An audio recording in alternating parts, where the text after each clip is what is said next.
រូបភាពដំបងចាប់ផ្ដើមជាមួយនឹងទស្សនភាពនៅឯឋានទេវតាដោយគណៈពេលនោះដែរក៏អាទិទេពខាងសានរហស្សនាមហៅថាអាទិទេពសមុទ្របាទដល់ពេលនេះគឺគាត់រកមិនឃើញដង្ហើមរបស់កូនប្រុសរបស់គាត់ដែលមានឈ្មោះថាថាងអូលីនគឺជាតួអង្គឯកនៅក្នុងរឿងសូឡែនវគ្គ3នោះទេតែគាត់នឹងតែងតែតាក់ទងទៅកាន់កូនប្រុសរបស់ខ្លួនថាងអូលីនតាមរយៈនៃដុំខ្មៅមួយគណៈពេលនោះក៏អាទិទេពម្នាក់ទៀតដោយសារតែរូបជាតុក្កតាអញ្ចឹងខ្ញុំមិនដឹងថាជាតួអង្គណាមួយនោះទេនេះក៏បានចូលមករាយការណ៍អំពីហេតុការណ៍ដែលបានកើតឡើងខ្ញុំសង្ស័យថាស្ថិតនៅក្នុងរឿងសូឡែនវគ្គ4នោះបាទបន្ទាប់ពីពួកគេរត់គេចចុងក្រោយចេញពី Black Hole ហើយនោះលំហហើយនឹងពេលវេលាសម្ដៅទៅលើច្រកមួយដែលវាភ្ជាប់តំណទៅកាន់ភពមួយផ្សេងទៀតខ្ញុំមិនដឹងថាជាភពណានោះទេទាល់តែមើលនៅសាច់រឿងមុនឯអស់ទៅយល់លម្អិតតាក់ទងទៅនឹងឈុតឆាកមួយនេះក្រោយមកក៏លំហនៅពេលវេលានឹងក៏រលាយដូច្នេះហើយដែលធ្វើឲ្យអាទិទេពទាំងសានេះគឺមិនអាចស្វែងរកនៅកូនប្រុសរបស់ខ្លួនថាងអូលីនបាននោះទេហើយខ្ញុំក៏ដឹងថាមានអ្វីកើតឡើងចំពោះកូនប្រុសរបស់គាត់ឲ្យពិតប្រាកដនោះដែរទាល់តែអាននៅសាច់រឿងប្រឡោមលោកឬក៏ព័ត៌មានលម្អិតបន្ថែមស្ថានភាពរបស់ពួកគេពេលនេះដូចជា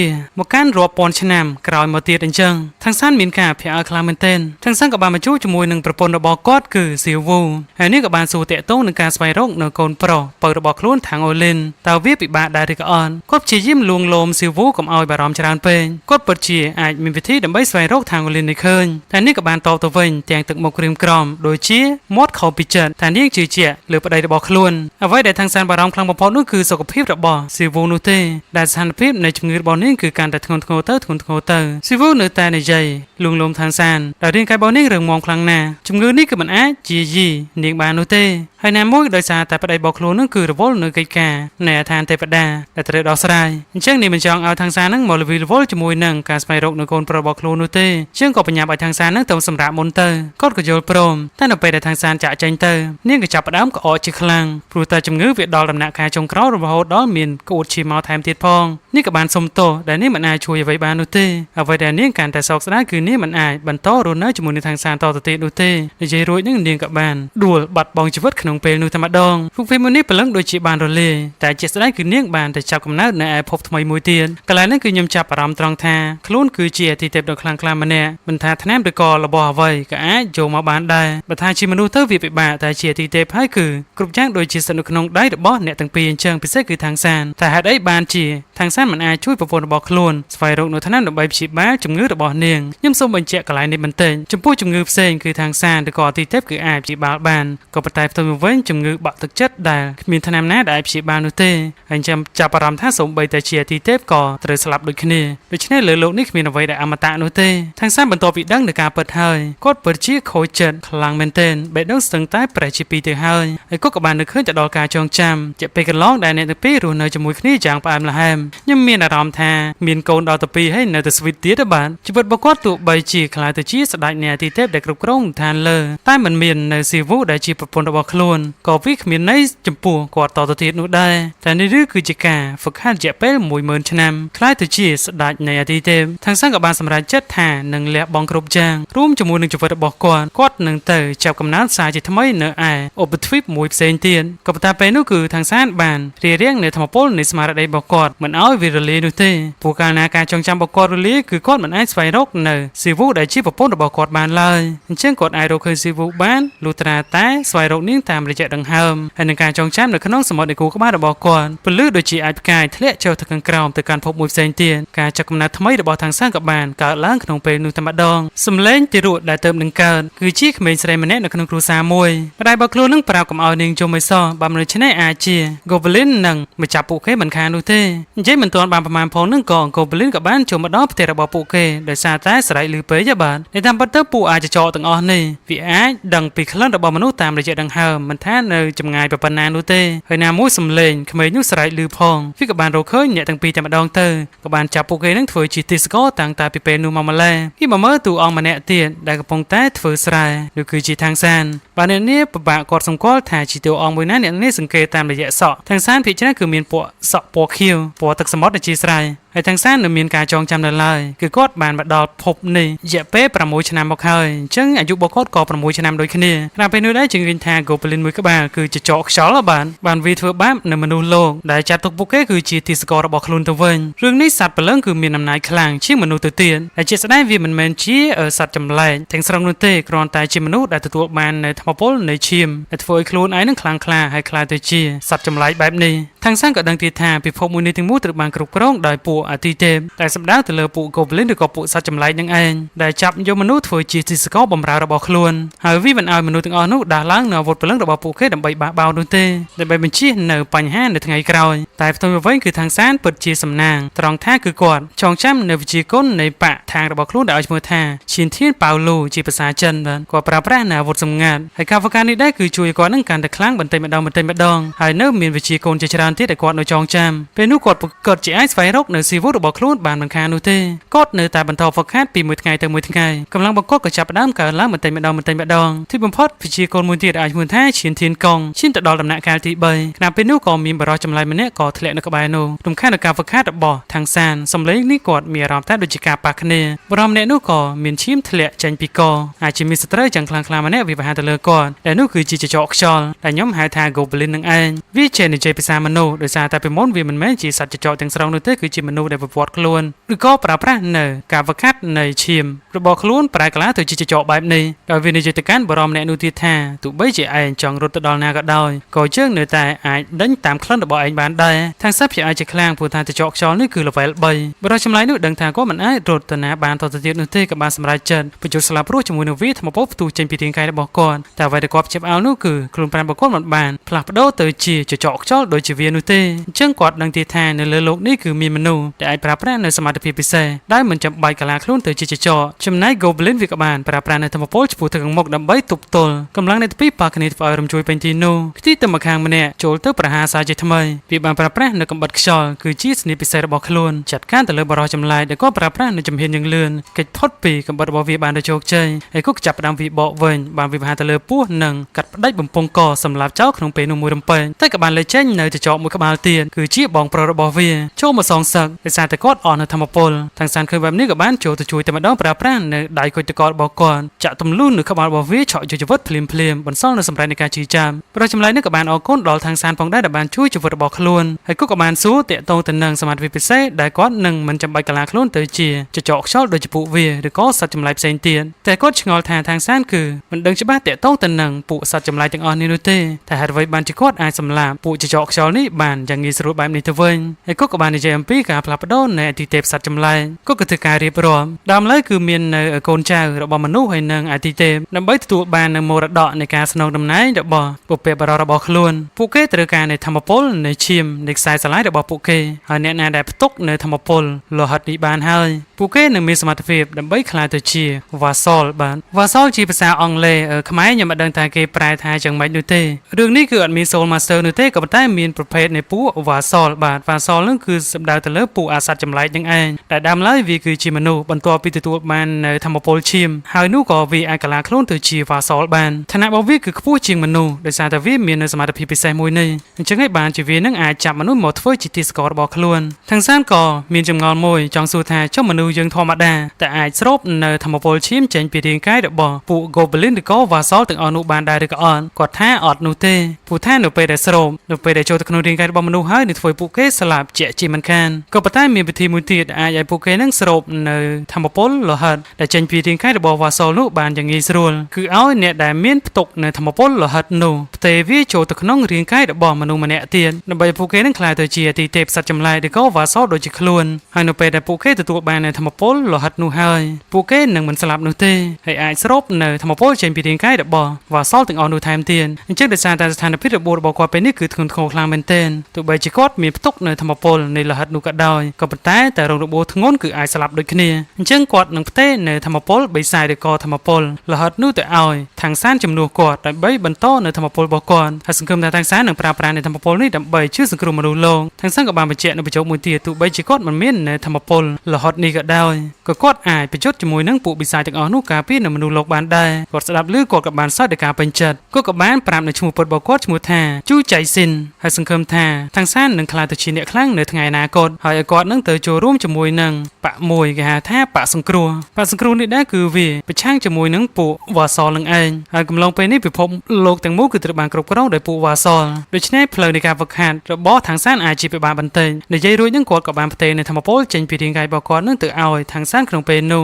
ះហើយវាក៏បានផ្ទុះឡើងសម្បើមគាត់មានអារម្មណ៍ថានេះឬគឺជាធម្មពលលោហិតរបស់អាទិទេពបិសាចហើយក៏មិនស្មានថាវាអាចរួមបញ្ចូលជាមួយនឹងវិជាគុណឈានធានកងថែមទាំងអាចចិញ្ចឹមរាងកាយរបស់គាត់វាធ្វើឲ្យវិជាគុណរបស់គាត់ឈានឡើងថែមទៀតវាពិតជាស៊ីចង្វាក់គ្នាខ្លាំងមែនទែនគាត់ក៏បានកលេចទៅកាន់សាកសពនៃវ៉ាសលដែលបានស្លាប់មួយក្បាលក៏ចាប់ផ្ដើមស្រូបនៅធម្មពលលោហិតចេញពីខ្លួនប្រាណរបស់វាពិតជាអាចស្រូបបានពិតមែនអញ្ចឹងខ្ញុំសូមបញ្ជាក់ម្ដងទៀតថាបើសិនជាគាត់ជាមនុស្សធម្មតាគឺគាត់មិនអាចស្រូបនៅធម្មពលចេញពីរាងកាយរបស់ពួកចចកខ្យល់បាននោះទេក៏ប៉ុន្តែបើគាត់ខ្លាយទៅជាវ៉ាសលដូចជាពួកវាឬក៏អ្នកដែលផ្ទុកនៅធម្មពលលោហិតនេះដូចជាពួកវាហើយគឺអាចស្រូបនៅធម្មពលចេញពីរាងកាយរបស់សត្រូវផ្សេងទៀតឬក៏បិសាចផ្សេងទៀតបានហើយរត់ទៅអស្ចារ្យទៀតគឺវិជាគុណឈានធានកងរបស់គាត់នោះគឺអាចស្រូបនៅធម្មពលលោហិតចេញពីរាងកាយរបស់ចចកខ្យល់នោះវាកាន់តែពិសេសបាទល្បឿននៃការស្រូបរបស់គាត់គឺលឿនជាងមនុស្សធម្មតាឬក៏វ៉ាសលធម្មតាទៅទៀតអញ្ចឹងដូចជាមានពីរក្បាលគាត់ស្រូបយកទាំងអស់ហើយគាត់ក៏បានសន្យាជាមួយនឹងព្រះចាម្នាក់នោះដែរតែគាត់នឹងធ្វើជាមនុស្សល្អម្នាក់ខ្លាចទៅជាអ្នកខ្លាំងដើម្បីការពារនៅពិភពមួយនេះផងដែរបន្ទាប់ពីចំណាយពេលអស់រយៈពេលជាច្រើនថ្ង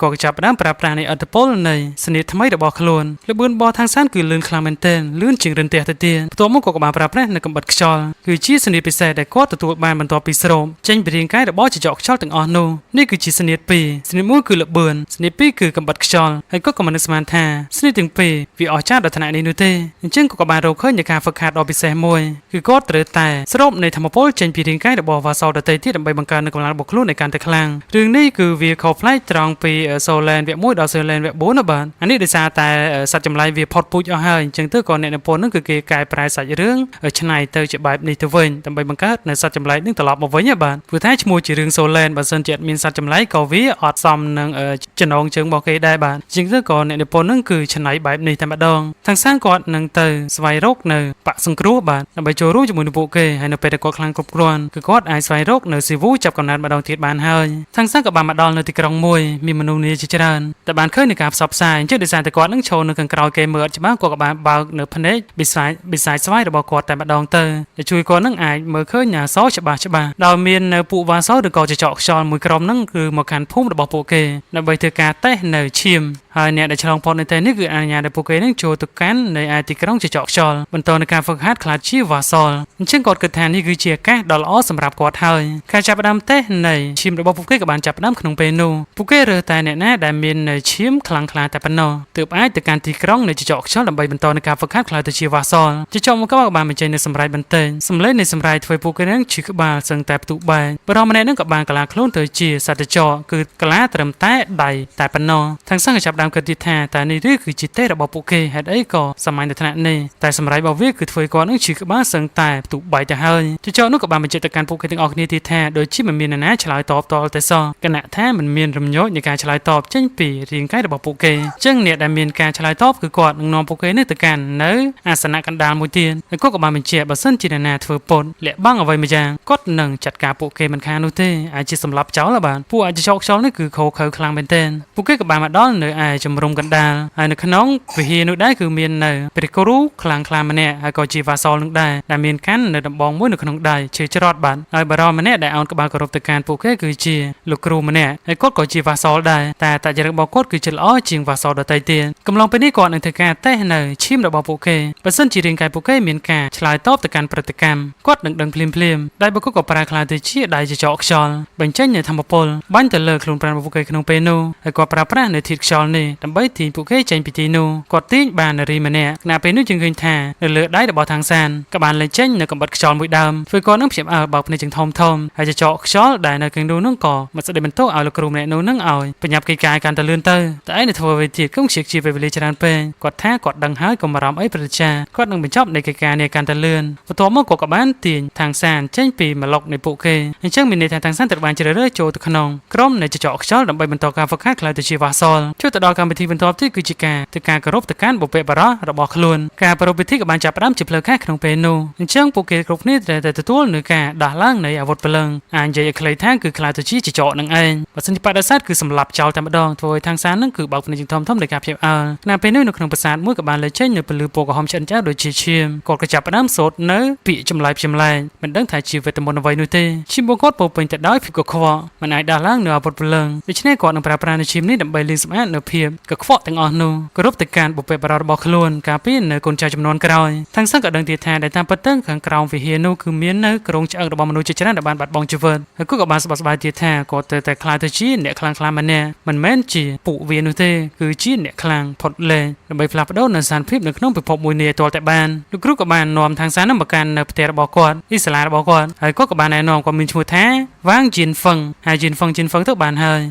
ក៏ជាគ្រូដំបូងរបស់ทางសានផងដែរគឺលោកគ្រូជីនហ្វឹងហើយចាប់ពីពេលនេះទៅគាត់នឹងបង្ហាត់បង្រៀនทางសានដោយផ្ទាល់ក៏ប៉ុន្តែដោយសារតែមានសិស្សជាច្រើនមិនមែនមានតែทางសានម្នាក់នោះទេតែគាត់ដូចជាចាប់អារម្មណ៍ជាមួយនឹងทางសានខ្លាំងជាងគេក៏បានហៅทางសាននឹងមកកាន់នៅបន្ទប់សម្ងាត់មួយក៏ដឹងទីថាทางសាននឹងបានដាស់ឡើងនៅអាវុធព្រលឹងរបស់គាត់រួចទៅហើយគឺជាកំបិតខ្យល់ឲ្យគាត់បានឃើញពីដំបងនឹងឯងលើកលែងតែអ្នកដទៃតែប៉ុណ្ណោះហើយគាត់គិតថាកន្លែងនេះគឺមានសុវត្ថិភាពក៏បានឲ្យทางសាននឹងបកគលនៅអាវុធព្រលឹងនោះមកឲ្យគាត់ทางសានក៏សួរទៅវិញទៀតថាតើលោកមានផែនការចង់បង្ខំខ្ញុំឲ្យបកគលវាទៅឲ្យលោកជួយណាំមកហើយមែនទេសានមិនបកគលនៅកំបិតខ្យល់មកឲ្យមកគាត់នោះទេគាត់នឹងយកทางសាននឹងបកគលទៅឲ្យព្រះគ្រូស្រីអំបញ្ញមិញនេះកំឡុងពេលនៃការប្រារព្ធនៃពិធីគោរពទៅកាន់បុព្វបុរសនោះហើយทางសានគឺនឹងត្រូវបាត់បង់ជីវិតមិនខាននោះទេឆ្អឹងអាចจะត្រូវកប់នៅក្រោមវិហារនោះព្រោះថានេះគឺជាច្បាប់នៃបបិសាចអ្នកដែលក្បត់នឹងវ៉ាសលឬក៏វ៉ាសលផ្សេងទៀតពួកគេត្រូវតែដាក់ទោសរហូតដល់ស្លាប់នឹងឯងគាត់គិតថាទីនេះគឺមានសុវត្ថិភាពអញ្ចឹងឲ្យทางសាននឹងប្រាប់នៅការពិតហើយអ្វីបានជាทางសាននឹងមិនបានវិវត្តខ្លួនទៅជាចចកខ្យល់ដូចជាពួកគ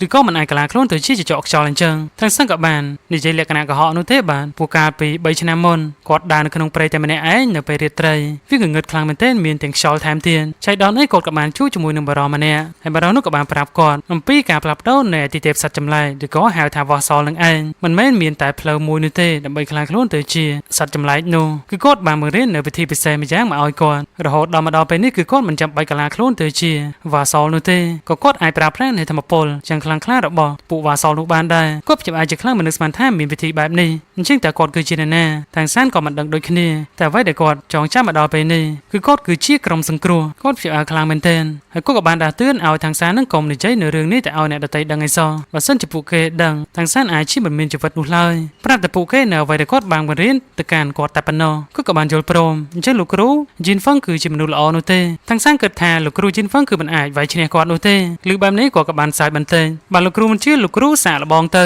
បើសិនជាលោកគ្រូចាញ់លោកគ្រូត្រូវតែសន្យានៅលក្ខខណ្ឌមួយជាមួយនឹងខ្ញុំគាត់ក៏បានយល់ព្រមបើសិនជាทางសានឈ្នះលក្ខខណ្ឌគឺស្រេចទៅលើហូយហាអ៊ីឲ្យทางសានទាំងអស់ចង់ច្រឡំជាមួយនឹងសូលេនវគ្គ2ក៏បានបញ្ចេញនៅធម្មពលបន្តិចរៀងកាយបុគ្គលកលាខ្លួនទៅជាវ៉ាសលតែមុខរបស់គាត់គឺនៅជាមនុស្សនៅឡើយនោះទេគឺគាត់កលាខ្លួនត្រឹមតែដៃនិងជើងតែប៉ុណ្ណោះដើម្បីបង្កើនល្បឿននៃការវិភាពេលដែលចូលទៅនឹងគឺមិនទាន់ប៉ះរោមរបស់ทางសានមួយសរសៃផងនឹងក៏គាត់ប្រើប្រាស់នៅកំបិតខ្យល់នឹងវិភាប៉ះជង្គង់របស់គាត់បន្តិចធ្វើឲ្យលោកគ្រូជីនហ្វឹងនឹងបើកភ្នែកយ៉ាងធំៗដោយការព្យាអល់សូម្បីតែគាត់នឹងបានកលាខ្លួនទៅជាចចកខ្យល់ហើយក៏ដោយនៅតែមិនអាចបញ្ឈប់នៅทางសានបានដដែលគាត់មានអារម្មណ៍ថាកំបិតខ្យល់នេះខ្លាំងក្លាមែនទែនអញ្ចឹងគាត់គិតថាបើសិនជាចូលចិត្តทางសានអាចជាងាយស្រួលក្នុងការចាត់ការតែចូលទៅក៏ចរណៈរបស់ทางសានគឺលឿនខ្លាំងមែនទែនគាត់ក៏បានហត់ទៅម្ខាងកែភ្នែកបញ្ចេញនៅពលឺពិសេសចាប់ដើមវាបកមួយក្នុងពេលនោះគាត់ក៏បានបើកភ្នែកយ៉ាងធំៗតែជឿពេកទៅហើយកណ្ដាប់ដៃក៏បានឈ្មោះមរងមុខរបស់គាត់ដាក់មួយទំហំបំផង់ទៅក្រោយគាត់មានអារម្មណ៍ថាអាម៉ាំមុខខ្លាំងមែនទែនដែលចាញ់ក្មេងអាយុប្រហែលឆ្នាំមកបានដែលតាមពិតទៅការប៉ះគ្នាបានមាននេះគឺគាត់បានលួចស្រូបនៅធម្មពលរបស់លោកគ្រូជីនហ្វឹងដែលធម្មពលនៃចចកខ្យល់ឬក៏ធម្មពលឈាមនៃចចកខ្យល់របស់គាត់គឺ level 4ដើម្បីបង្កើននៅឈុនធានកង់របស់គាត់ទៅកាន់ level បន្ទាប់អញ្ចឹងទៅគាត់ក៏ធ្វើដើរဇើធ្វើដូចជាអស់កម្លាំងបានក៏សំលោកគ្រូជីនហ្វឹងនឹងទៅបន្ទប់ដើម្បីសម្រាកមុនគាត់ក៏បានយល់ព្រមក៏ប៉ុន្តែគាត់ដាស់តឿនทางសានម្ដងទៀតកុំឲ្យប្រាប់រឿងនេះឲ្យអ្នកណាដឹងឲ្យសោះលុះយប់ឡើងយើងឃើញថាทางសាននឹងមិនដេកមិនពូននោះទេគាត់ក៏បានគិតអំពីធម្មពលនៃព្រលឹងរបស់គាត់នឹងប្រើប្រាស់នៅធម្មពលដែលគាត់បានលួចស្រូបចេញពីរាងកាយរបស់លោកគ្រូជីនហ្វឹងគឺ level 4ណាបាទដើម្បីបង្កើតនៅការបង្កើតរបស់គាត់ឲ្យឈានទៅដល់ level 4ដូចគ្នាជាពេលមួយយប់កន្លងផុតទៅលុះព្រឹកឡើងដុំធម្មពលមួយក៏បានផ្ទុះចេញពីរាងកាយរបស់គាត់យ៉ាងខ្លាំងទីបំផុតគាត់ក៏ឈានទៅដល់ level 4ស្មើទៅនឹងគ្រូរបស់គាត់តែខ្លាំងជាងគ្រូរបស់គាត់ទៅទៀតអញ្ចឹងគាត់បានរកឃើញនៅវិធីនៃការហ្វឹកហាត់ហើយគឺគាត់ត្រូវតែស្រូបនៅធម្មពលលោហិតរបស់ចចកខ្យល់ឬក៏វ៉ាសលដទៃទៀតដើម្បីបង្កើននៅកម្លាំងរបស់ខ្លួនអញ្ចឹងខ្ញុំភ្លេចបញ្ជាក់ប្រាប់ថានេះមិនមែនមានតែចចកខ្យល់ នោះទេគឺមាននៅសត្វចម្លែកជាច្រើនប្រភេទទៀតដែលទាំងអស់នោះសុទ្ធតែគេហៅថាវ៉ាសលទាំងអស់ Solen Web 1ដល់ Solen Web 4គឺគេស្រូបនៅកងពលឹងតែ Solen Web 5គឺខុសពីគេគឺស្រូបនៅធម្មពលលោហិតទាំងសានក៏បានមកជួបជាមួយនឹងគ្រូរបស់ខ្លួនហើយគាត់ក៏បានបកគលនៅផែនទីដែលទាំងសាននឹងចង់បានគាត់នឹងសប្បាយចិត្តខ្លាំងមែនទែនផែនទីវាមានទំហំធំគាត់សង្ស័យថាសៀវូគឺស្ថិតនៅឯតំបន់ណាមួយនៅឯផែនទីនេះដោយសារតែពេលនេះលោកគ្រូជីនហ្វឹងនឹងមានភារកិច្ចមួយនឹងធ្វើដំណើរទៅកាន់ទីក្រុងដើម្បីមកសុំទៅស្បៀងបន្ថែមអញ្ចឹងអាចឲ្យទាំងសាននឹងទៅជាមួយនឹងគាត់បានគាត់សប្បាយចិត្តជាខ្លាំងក៏ប៉ុន្តែគាត់ដាស់តឿនទាំងសានទៀតថានៅពេលទៅដល់ទីនោះឯងត្រូវតែស្ដាប់តាមសម្ដីរបស់ខ្ញុំទីក្រុងនេះឲ្យឈ្មោះថា Curry ហើយហាមទាំងសាននឹងឲ្យដើរផ្ដេសផ្ដាសនៅក្នុងទីក្រុងនេះអីសោះហើយកុំនិយាយអីអត់ប្រយោជន៍គាត់ក៏យល់ព្រមតែទាំងសាននៅតែរឹងក្បាលដដែលលុះពេលដែលលោកគ្រូជីនហ្វឹងនឹងចូលទៅក្នុងទីក្រុងហើយទាំងសាននឹងរងចាំនៅទីនេះហើយហាមកុំឲ្យទៅណាសោះគាត់ទៅចូលទៅភ្លាមនឹងក៏ទាំងសានគិតទៀតថាគ្រាន់តែមើលមានអីខុសអញ្ចឹងទៅគាត់ក៏បានដើរមើលជុំវិញទីនោះក៏បានឃើញនៅនារីដ៏ស្រស់ស្អាតម្នាក់ដែលជាម្ចាស់ហាងកំពុងតែលក់នៅតែដោះគោទៅឲ្យពួកវ៉ាសលដែលដឹងទីថានេះគឺជាមនុស្សគាត់សង្ស័យតែដោះគោនឹងឆ្ងាញ់ហើយមើលទៅនៅពេលដែលវ៉ាសលនោះចេញទៅឃើញថាមានក្មេងស្រីម្នាក់នឹងក៏បានមកដល់ក៏បានឃើញទាំងសាននៅទីនោះក៏បានទៅរាក់ទាក់ទាំងសានបើកភ្នែកធំធំដោយការភ្ញាក់ផ្អើលដោយគាត់ដឹងទីថានេះគឺជាស៊ីវូរបស់ខ្លួនទីតើគាត់នឹកនាងខ្លាំងមែនទែនក៏បាននឹកឃើញទៅដល់អតីតកាលរបស់ខ្លួនដែលធ្លាប់ឆ្លងកាត់កន្លងមកស៊ីវូដូចជាប្រែថារំបាទអញ្ចឹងនាងចូលចិត្តរំខ្លាំងមែនទែនអញ្ចឹងឯបានជាដាក់ឈ្មោះស៊ីវូនោះហើយក៏បានហៅនាងថាស៊ីវូនេះក៏សួរទៅវិញទៀតថាស៊ីវូអីទៅលោកច្រឡំមនុស្សហើយខ្ញុំឈ្មោះថាមីកុងស៊ីហៅស៊ីមីក៏បានដែរបាទហើយក៏បានបកគលនៅតែដល់កូននឹងតែឲ្យខាងសានឹងមួយកែវហើយបញ្ញាបគាត់នឹងត្រឡប់មកវិ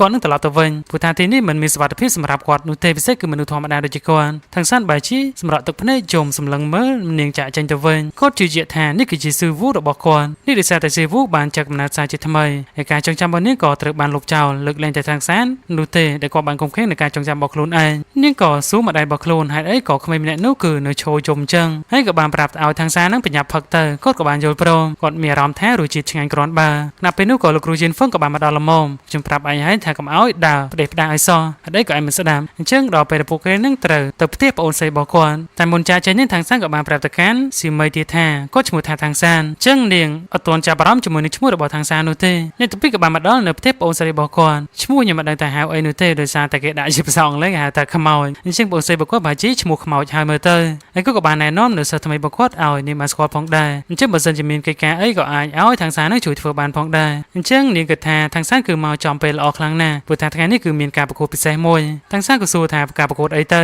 វាជាការប្រកួតលក្ខណៈថាពីបរមបុរាណមកម្លេះបាទជាប្រពៃណីនៅទីនេះមើលតាមរយៈរូបភាពដូចជាការចូលគ្នាតែជាក់ស្ដែងមិនមែនជាការចូលគ្នានោះទេគឺជាការវាយគ្នាតែម្ដងអញ្ចឹងខ្ញុំអត់និយាយទៅតាមរូបភាពនៃសាច់រឿងនោះទេចាំតែទៀតនេះនឹងចូលកាន់តែច្បាស់ហើយការប្រកួតនេះដែរអ្នកចូលរួមសុទ្ធតែជាសត្វចម្លែកទាំងអស់វាមានពួកចចកខ្យល់ខ្លាលខិនពួកស្ទាំងពួកសត្វក្តាន់អីផ្សេងទៀតបាទមិនមែនមានតែចចកខ្យល់មួយមុខនោះទេហើយបើមនុស្សគឺមាននរណាហ៊ានទៅចូលរួមជាមួយនឹងពួកគេនោះឡើយព្រោះថាមនុស្សគឺអត់មានធម្មពលលោហិតអញ្ចឹងពួកគេខ្សោយខ្លាំងណាស់បើសិនជាខាងសានចាប់អារម្មណ៍នឹងនាងអាចនាំគាត់ទៅមើលបានតែខាងសានគិតថានេះគឺជាការដ៏ល្អរបស់គាត់ដែលជួយឲ្យគាត់នឹងកាន់តែខ្លាំងបាទព្រោះថាសមត្ថភាពពិសេសរបស់គាត់គឺអាចស្រូបនៅធម្មពលលោហិតចេញពីរាងកាយរបស់ពួកវ៉ាសលដើម្បីធ្វើខ្លួនឯងកាន់តែខ្លាំងទូការប្រកួតក៏បានចាប់ផ្ដើមក្នុងពេលនោះអញ្ញាកដាលនឹងក៏បានបង្កើតជាផ្លូវការចំពោះអ្នកដែលឈ្នះហ្គេមទី1នៅទទួលបាននៅកាក់លីនស៊ីមួយកាក់អ្នកដែលឈ្នះនៅ10ហ្គេមជាប់គ្នានឹងខ្លាចទៅជាជើងឯងអញ្ចឹងទៅក៏ខាងសានចាប់អារម្មណ៍ខ្លាំងមែនទែនក៏សុំលោកគ្រូរបស់ខ្លួននឹងចូលរួមប្រកួតដោយសារតែគាត់នឹងត្រូវការលុយតែលោកគ្រូរបស់គាត់ប្រាប់ទៀតថា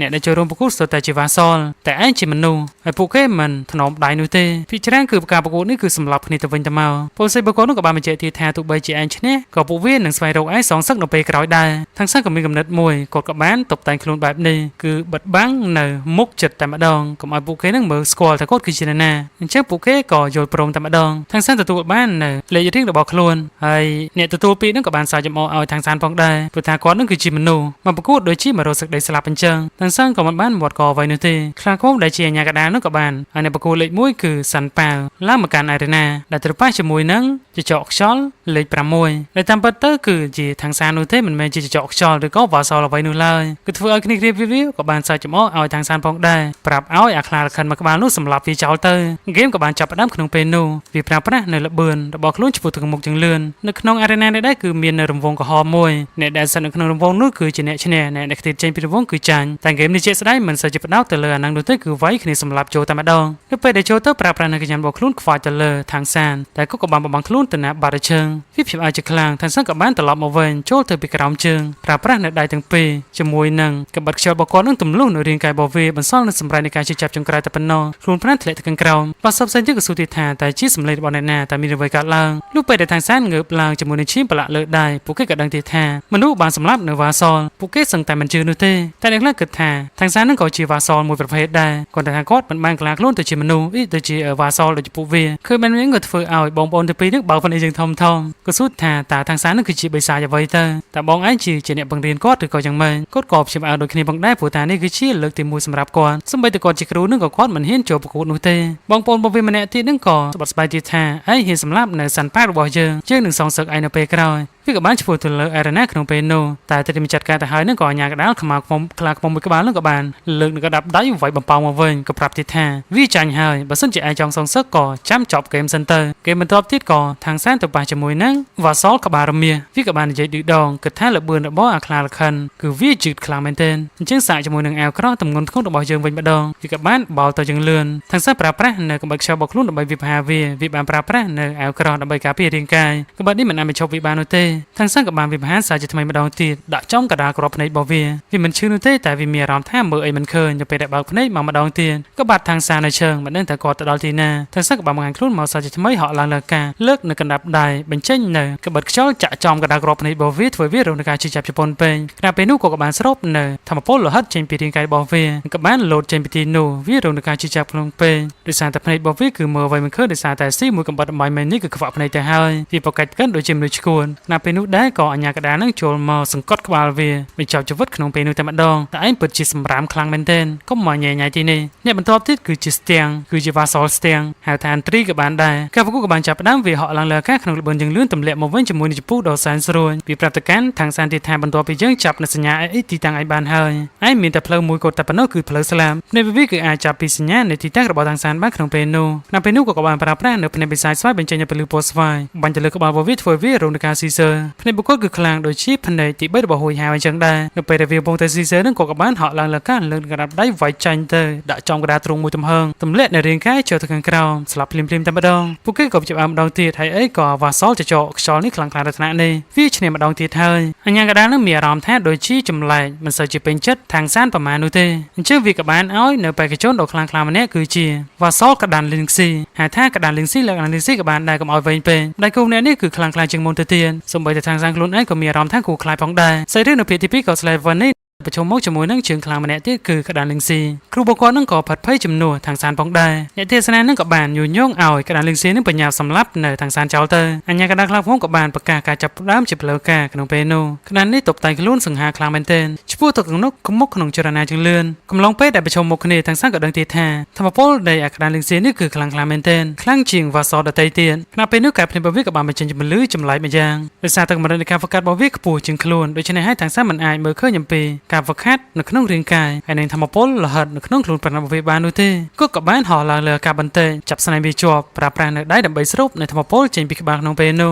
ះធ្វើវារងនឹងការជឿចាប់ทางសានគិតថាមិនសូវស្រួលបាទក៏បានបញ្ញាប់ដាក់មេប្រូចរត់ចេញពីអរណាក្នុងពេលនោះសូមចុះចាញ់តែម្ដងអាកដានោះក៏បានបែកញើសចូលក្បាលសួរទៀតថាហេតុអីក៏ខ្ញុំឈ្នះលឿននៅថ្នាក់នេះវាដូចជាងាយខ្លាំងពេកបាទមិនទាន់បានវាយអីផងចំណែកអាញាកដាខ្លាខ្មុំវ៉ាសលនោះក៏បានគិតនឹងចិត្តទៀតថាហេតុអីក៏សុកនឹងក៏អាកដាលីងស៊ីនេះទៅជាខ្លាំងបែបនេះទៅវិញគាត់សង្ស័យថាមនុស្សនោះប្រហែលជាវាបានស្រូបនៅធម្មពលគ្រប់គ្រាន់ហើយក៏វាដាក់មេប្រូចតែម្ដងហើយគាត់ក៏បានលួចចូលនៅកាក់លីងស៊ីចេញពីទីនោះផងដែរព្រោះថាគាត់ឈ្នះប្រមាណប្រកួតបាទចំណែកវ៉ាសលខ្លាលខិនលបឿនមកក្បាលទៀតដែលជាបងប្រុសរបស់មកក្បាលដែលทางសានបានសម្លាប់ការពិឈុតមុនបន្តិចវាដឹងថាทางសានរត់គេចខ្លួនហើយអញ្ចឹងទៅវាក៏បានដេញតាមជាមួយនឹងកូនចៅរបស់វាប្រមាណនេះចំណែកលោកគ្រូជីនហ្វឹងជាមួយនឹងប្អូនស្រីរបស់គាត់នឹងក៏បានបញ្ញាប់ចាក់ចេញពីទីនោះដូចគ្នាទៅកាន់ផ្ទះរបស់ខ្លួនทางសានរត់មកដល់កន្លែងមួយប្រើប្រាស់នៅលបឿនរបស់គាត់ខ្ញុំមិនដឹងថាជាជំហានខ្មៅឬក៏យ៉ាងម៉េចដូចទេដោយសារតែរឿងនេះគឺគេមិនបាននិយាយតាក់ទងទៅនឹងជំហានខ្មៅនោះឡើយតែខ្ញុំគិតថាគាត់អាចជាប្រើប្រាស់នៅស្នេហ៍ពិសេសរបស់វ៉ាសលដែលគាត់បានស្រូបការពីវគ្គ1បានทางសានពេលនេះដូចជាមានស្នេហ៍ពីរគឺស្នេហ៍នៅកំបិតខ្យល់មួយហើយនៅលបឿន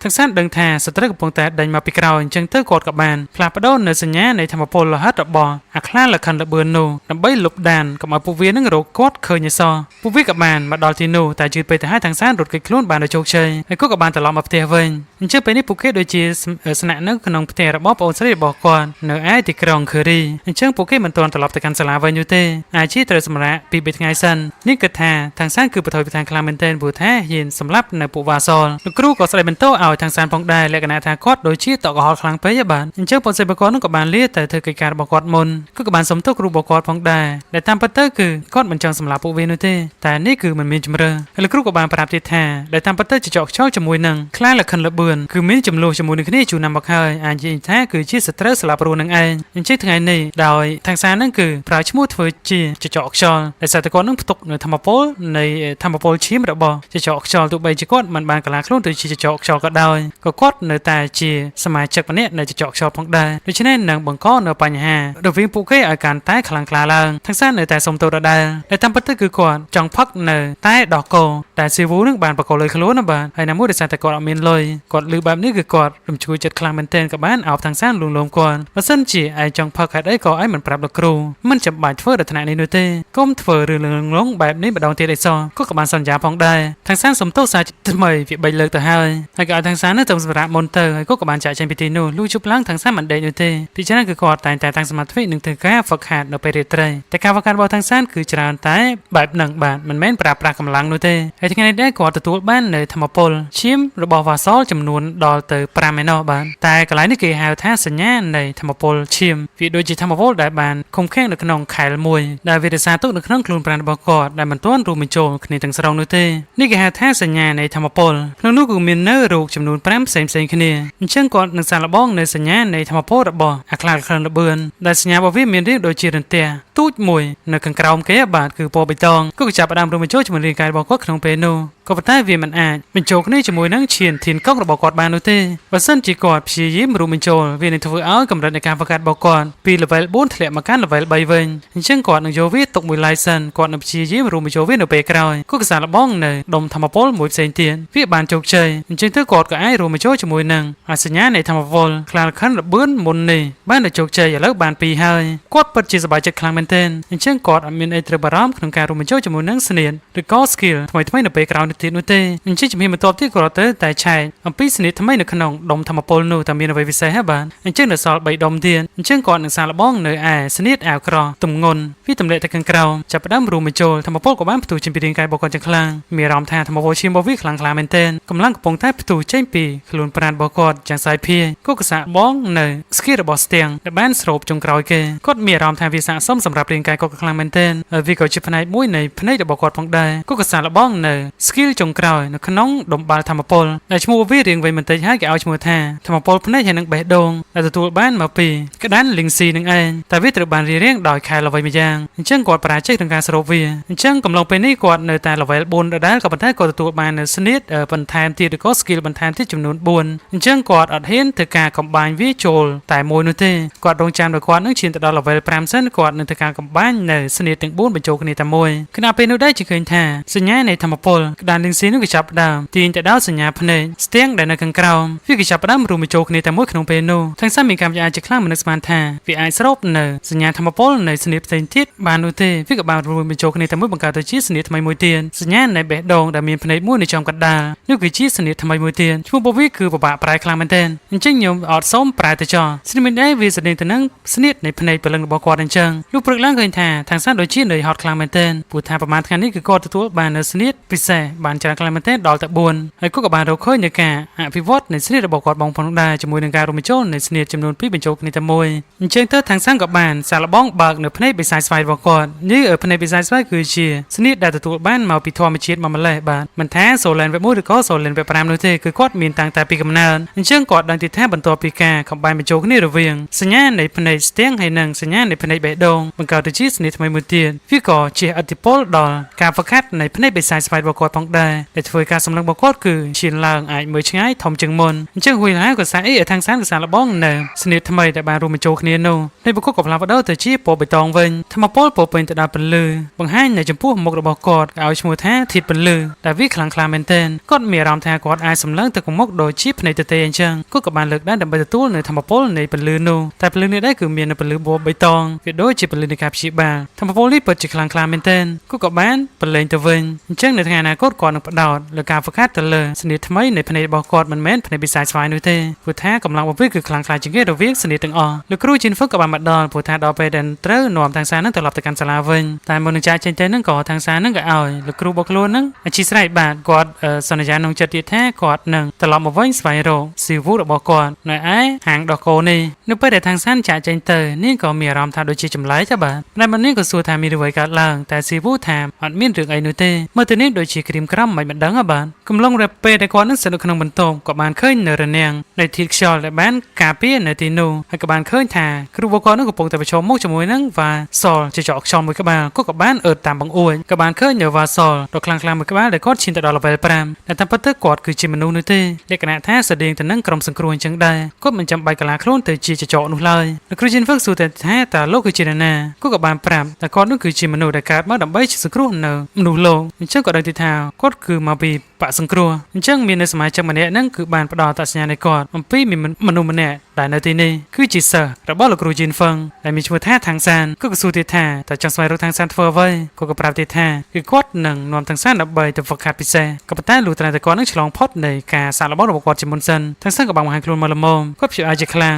អញ្ចឹងគាត់មិនចាំបាច់ចំណាយពេលដើម្បីទៅស្វែងរកថាងសានដោយខ្លួនឯងនោះទេហើយលក្ខខណ្ឌនោះគឺងាយស្រួលខ្លាំងមែនទែនឲ្យថាងសាននឹងអាចទប់ទល់ជាមួយនឹងគាត់បានមួយនាទីគឺបាត់ទៅហើយនឹងអាចឆ្លងផុតពីប្រទេសនោះបានដោយជោគជ័យតែថាងសានក៏បានដាក់លក្ខខណ្ឌទៅគាត់វិញដូចគ្នាផងដែរគឺគាត់សូមហ្វឹកហាត់នៅឯទីក្រុងខឺរីជំនួសវិញតាមពិតទៅគឺគាត់ចង់ទៅជួបជាមួយនឹងស៊ីវូព្រោះថានៅចិត្តផ្ទះនាងស្រាប់ហើយត្រូវតែរក្សានៅអត្តសញ្ញាណរបស់គាត់មិនឲ្យអ្នកណាដឹងនោះទេគាត់ក៏តទៅវិញទៀតថាចាំឆ្លងផុតនៅតែនេះសិនចាំដាក់លក្ខខណ្ឌជាមួយនឹងខ្ញុំពួកគេក៏បានយល់ព្រមគ្នាក្នុងពេលនោះតែគាត់ចាប់អារម្មណ៍ត្រង់ថាប្រឈមមុខជាមួយនឹងគាត់អ្វី5ទាំងសានបែរជាមិនញញើតនោះទេឈរនៅត្រង់មួយកន្លែងទាំងសានចំពោះទៅខាងមុខប្រើប្រាស់នៅស្នេហ៍ពីររួមបញ្ចូលគ្នាចាត់ការគាត់ក្នុងពេលនោះចរណាជើងលឿក៏បានអស់មកផ្លែកបិទចំពោះទៅខាងមុខគាត់បញ្ចេញនៅខែមួយដើម្បីរៀបរៀងណាពេលនោះក៏កបិតខ្យល់ចំពោះទៅសាច់ថ្មីម្ដងទៀតក៏បានបំបែកនៅស្រោមមុខរបស់គាត់ព្យាយាមខ្លាំងមែនទែនក៏មិនដែលឃើញនៅស្នេហ៍កបិតខ្យល់នេះពីមុនមកនោះទេហេតុអីក៏ខ្លាំងខ្លាដល់ថ្នាក់នេះក៏ចាប់ផ្ដើមប្រើប្រាស់នៅស្នេហ៍បន្ថែមដែលគាត់ទទួលបាននៅថ្មីដែលគ្រប់គ្រងនៅកបិតភ្លោះក្នុងពេលតែមួយជាច្រើនដើមធ្វើគាត់នឹងបើកភ្នែកជើងធំក៏ប៉ុន្តែគាត់គិតថាចំណុចខ្សោយរបស់ខាងសានគឺចូលលើកាន់តាគៀ